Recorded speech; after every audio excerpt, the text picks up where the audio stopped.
Hey, what's up guys, this is Astranox. Today I'm going to be talking about Taranor Guard, a hero I'm super excited to talk about because he is so good. He's the god of Wyvern. In this case, it's going to be Wyvern stage 13. At the table is the team I'm going to be using. And why is he so good? Well, I'll talk about his skills. I'll talk about how you should gear for him, what stats to aim for.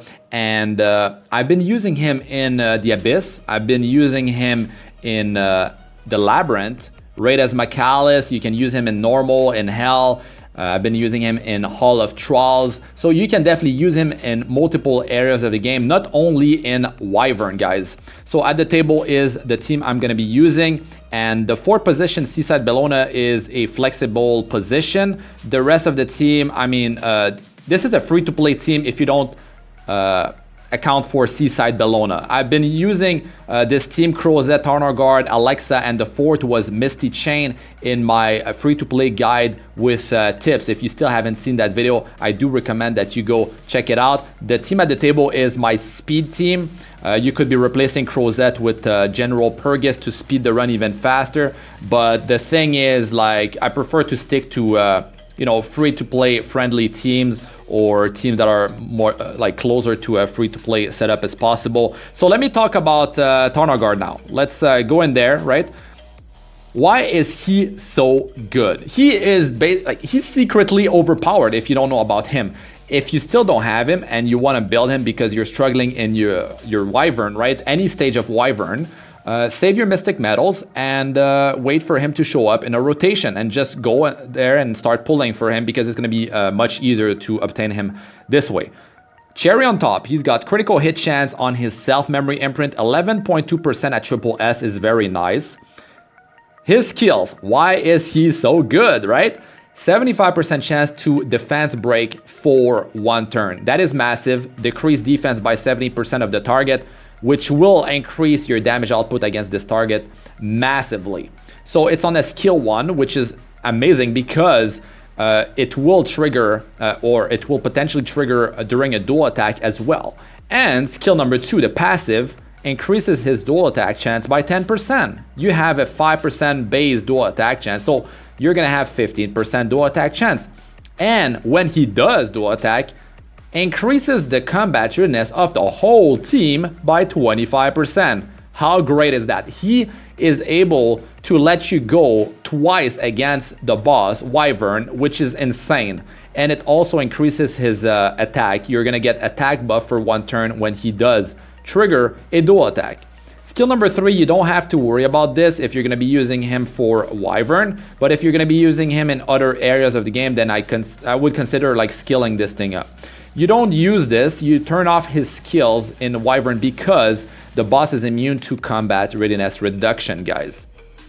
And you want to increase your chance to apply defense break as well. So if he just uses skill 1 the whole time, that's very good. So what stats should you aim for? Effectiveness and speed are the 2 most desired stats on your Taranor Guard because he needs to land defense break debuff, and that's why you need the effectiveness. You need 55% effectiveness for Wyvern stage 1 to 12, and you need 65% effectiveness for stage 13. Any stage 13 of the hunts requires 65% effectiveness if you want to have the best chance to land your debuffs. More than that is a waste. Less than that, it's going to reduce your chance to apply your debuffs. So effectiveness and speed, top priority. And then if you have more stats, if your gear level is going up as you progress throughout the game, increase your critical hit chance on him to 85%. You have the help of his self-memory imprint to reach 85%. And then start working on your critical hit damage. Finally, your attack. Survival stats you don't have to worry too much about because, I mean, he has high base stats. And the only time he could die is on wave 1 if you are very unlucky, or against the boss if you fail to break the barrier, right? He's gonna do a big shockwave attack against the whole team after removing your buffs. But the thing is, if you have like a hero that applies attack break debuff, cutting the attack in half of the boss, you have a much better chance to survive. If you're going to be using ice heroes in the team, it's very easy to survive that attack, especially if your heroes are 6-star heroes.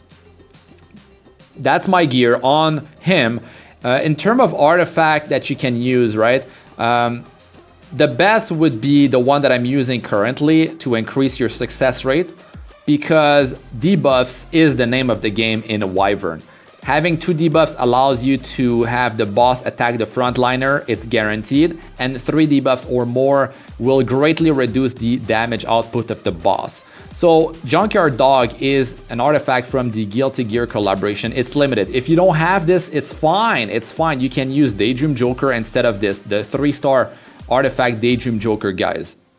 So having a burn for 2 turns, of course, will help you to reach that 2 debuffs or potentially that 3 debuffs on the boss. Daydream Joker will speed up your runs, but your success rate will be lower.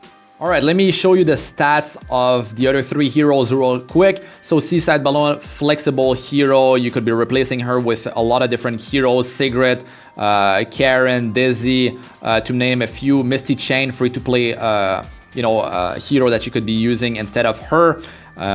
So Daydream Joker on your damage dealers is definitely a must-have to speed up your runs. And yeah, as much critical hit damage as possible after you get 85% crit chance. Effectiveness 65%, more than that is a waste. Speed as much as possible. Run speed boots on your damage dealers. And attack not. Don't worry so much about attack because Daydream Joker doesn't scale with attack. It's about critical hit damage and crit chance, of course. So next one is Alexa. That's her stat. Same deal as Seaside Bellona. Kind of stats you want to aim for. Seaside Bellona has a lot of debuffs. Alexa has poison debuffs on skill too. So you do need some effectiveness. Don't turn off her skills. Daydream Joker, of course, on her. And finally, Crozet, as much survival as possible. Health and defense. Some effectiveness if you're going to be relying on attack break on skill 1, especially if you have skill ups there. Self-memory imprint of defense, which is good to increase his survival. This is from the Hall of Trials to make him very tanky. Any knight can wear this, get 6 copies to get it to plus 30 enhancement. 30% damage reduction from boss and elite monsters. Let's do Wyvern 13.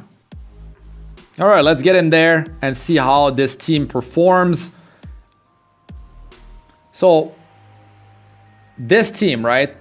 You got a very high uptime on defense break because of Taranor Guard has defense break on skill 1, 75% chance. The dual attacks allow you to potentially have extra chances to apply defense break. Maybe it got resisted, maybe it didn't trigger. So that's very powerful. The combativeness boosting from the passive, the skill 2 is amazing. I mean, you're able to go twice potentially against the boss instead of only going once. So sometimes you're able to actually kill the boss before he even goes in barrier, or this allows you to deal that extra bit of damage, that extra burst damage to pop the barrier before it's too late. So what happens is that he lowers the amount of gear you need across your whole team, and that's why he's so good. Having a high defense break uptime is a massive deal. You see Sword of Azira on Crozet is triggering. It's lowering the amount of damage that he's taking by 30%. That's why I don't need any healing on this team. I made him tanky enough. He's ran on triple health sets. Taranor Guard actually applied defense break. He applied the burn debuff as well because of the Junkyard Dog artifact. He applied defense break again. Look at this, like this run is going very well. I have my skills turned off on Taranor Guard and on Crozet because both of their skill 3 reduce combat readiness, but you cannot reduce combat readiness. As you see here, the boss is immune to that. 80% effect resistance on the boss, that's why you need 65% effectiveness on your debuffers to counter that. 15% cannot be countered, that's the innate resist in the game. Look how well this run is going. It's happening often. Like this is kind of like not my usual runs. Defense break will not apply all the time, of course, but my success rate is very high. And the thing is, it doesn't matter if you fail your runs. I almost killed him before the barrier. It doesn't matter if you fail your runs, if you fail to break the barrier. As long as you have a decent success rate and you're able to do it from time to time, it's all good, guys, because you don't lose energy when you fail your runs. That's why you don't have to worry so much about it. And if you're not a whale, if you don't spend a bunch of money in the game, then you will eventually finish your energy, your sky stone, your leaf, so don't worry about it. So that's it for this video. I hope this was helpful to you guys. I love Taranor Guard. He's been a big part of this game for me, and well, I hope you guys build him if you're struggling in Wyvern, but he can be used in other areas of the game, so have fun using him. I'm Astranox. Peace out for now.